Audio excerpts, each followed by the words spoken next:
Hello everybody, welcome back to It's Current Year for another quick battle ladder replay on the Blue Reach River map. Today I am playing the Skaven and I am up against the Wood Elves.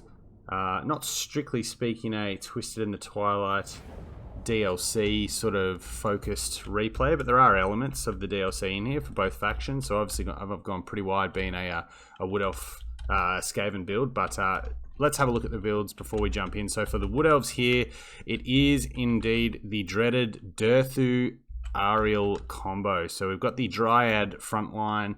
I believe all of this is Vanguard deployed as well.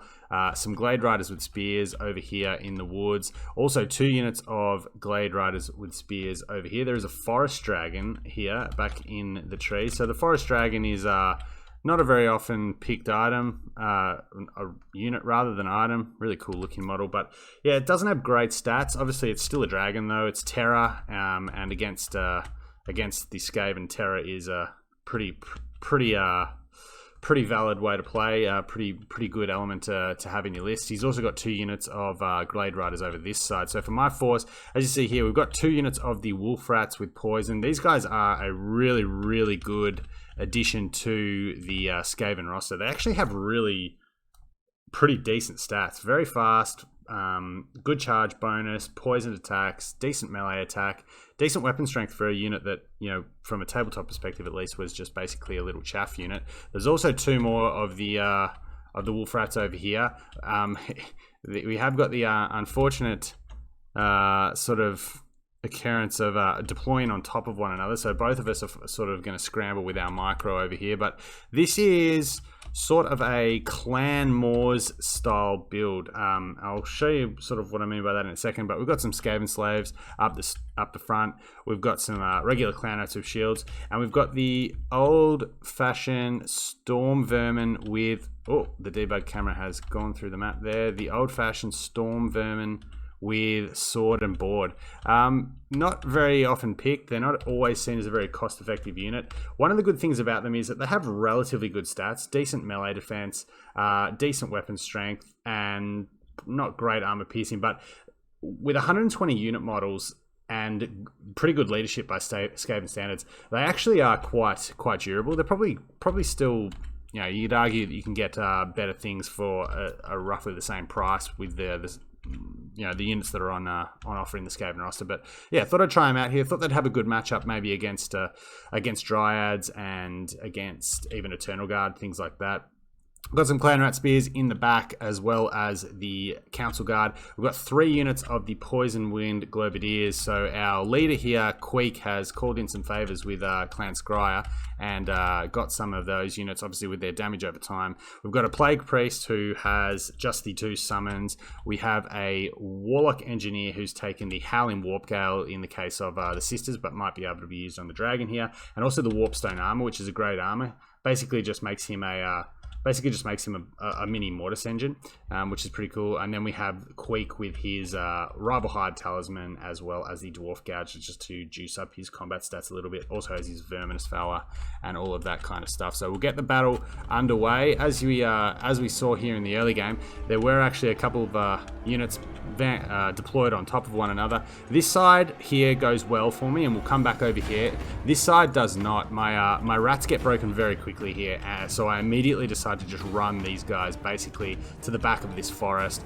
At the very least, you know, these guys will probably shatter these Wolf Rats pretty quickly, but they might then go look for these guys and take them out of the battle for an extended period. Over here though, I don't know what the big difference was with this engagement, but I did get a charge, I believe, into the rear of these Glade Riders, and you see how fast they are. I mean, most people would think of Wolf Rats as being a fairly low tier unit, and but I think the poison really sort of helps them. Poison's a pretty underrated mechanic, and those Glade Riders are gone. These ones are about to be sent packing with both of these units. Both of these units now attacking it, and we'll see here our battle line over this side is just going to reform. We're basically pretty happy to sort of let him come to us. We know that we can grind him down with Storm Vermin, but we can get a lot of good Globadier shots in.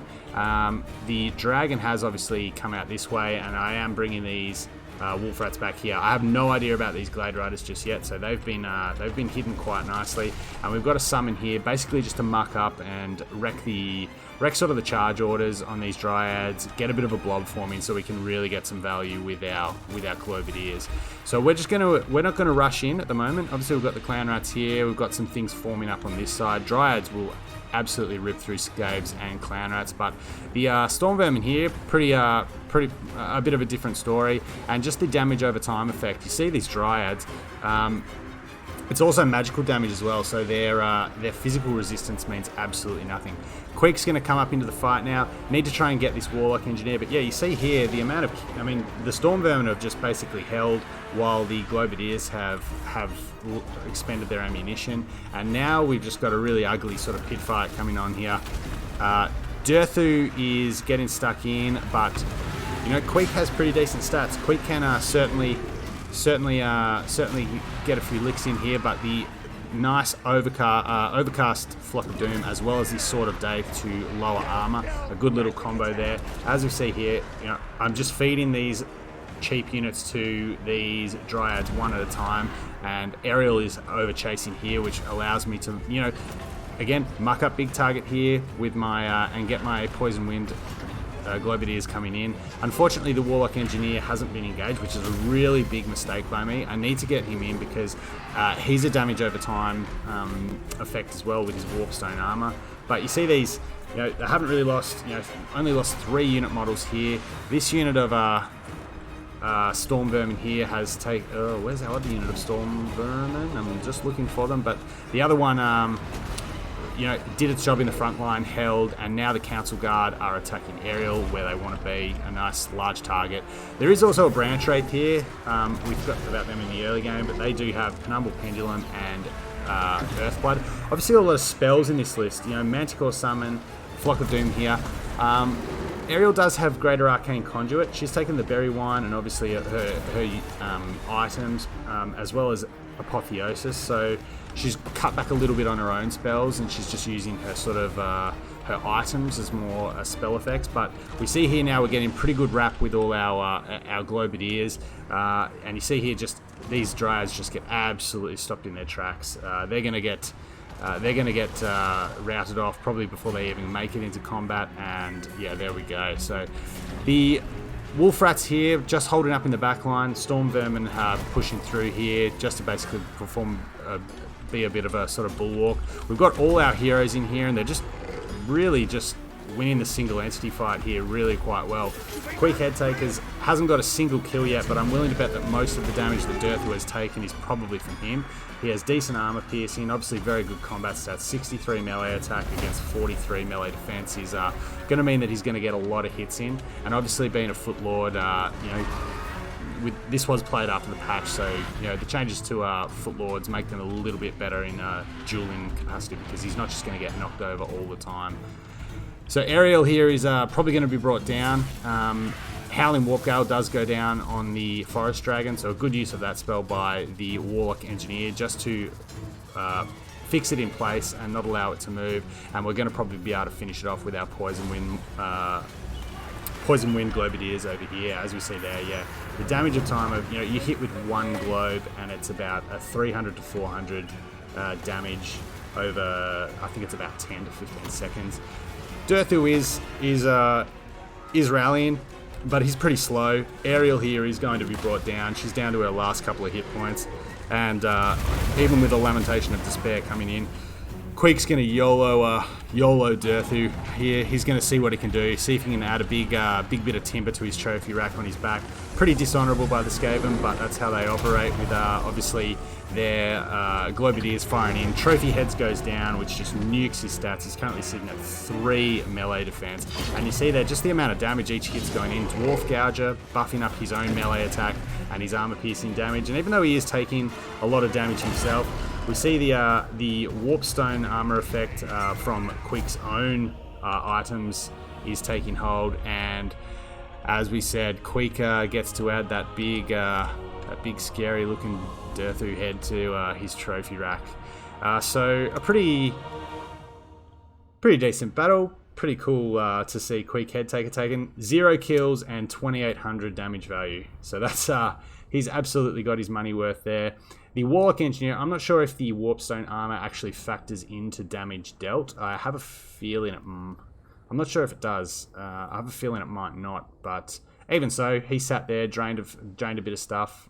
It does count as magic damage, so it will bypass Durthu and the Branch Wraith and Ariel. They all have physical resistance, as do Dryads. So a very rush-orientated build. It probably helped me a little bit that the sort of deployment from the two forces were on the opposite sides of the field. And yeah, I was actually very surprised at how Wolfrats performed 1-to-1 against Glade Riders. I know I did get my charge bonus off, which really does help them. You know, a 28 melee attack with a charge bonus of I think about 26 or 27 is certainly not to be sneezed at. I mean, that's when you factor in that they have poison as well, and poison basically acts as a damage mitigation tool in its own way by debuffing weapon strength.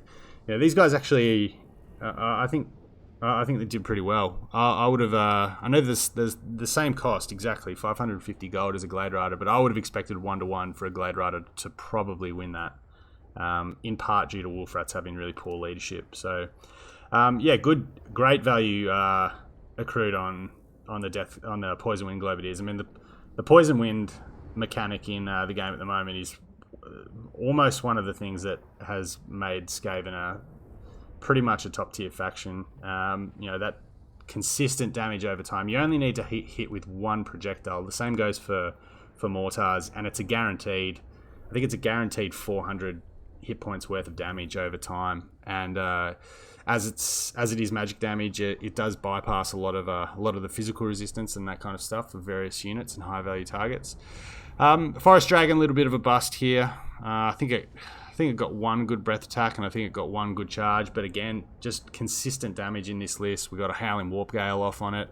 It's a big hitbox. It needs a lot of support. The Forest Dragon. It's not a Star Dragon. It's not even a Moon Dragon. It's probably more like a Sun Dragon. It does need to fight in and amongst other units in order to not take a lot of hits back. But it's a relatively, I guess, for a dragon, by dragon's standards anyway, it's a relatively cheap source of terror, which is always pretty good in the Skaven matchup. But yeah, the Storm Vermin with shields, in their own right, only getting sort of 400, 500 worth of damage, but they just hold. They just held the line, allowed the Globadiers to do a lot of damage into those Dryads. I mean, basically none of these Dryads have got their value back, and that in part is because obviously there's nothing of value in the front line outside of the Storm Vermin, and they don't deal well with Storm Vermin. So yeah, a bit of a different list, a Clan Moors, I guess, flavoured list, but cool battle nonetheless. So thank you for checking it out, and we'll be back soon with more. Take care.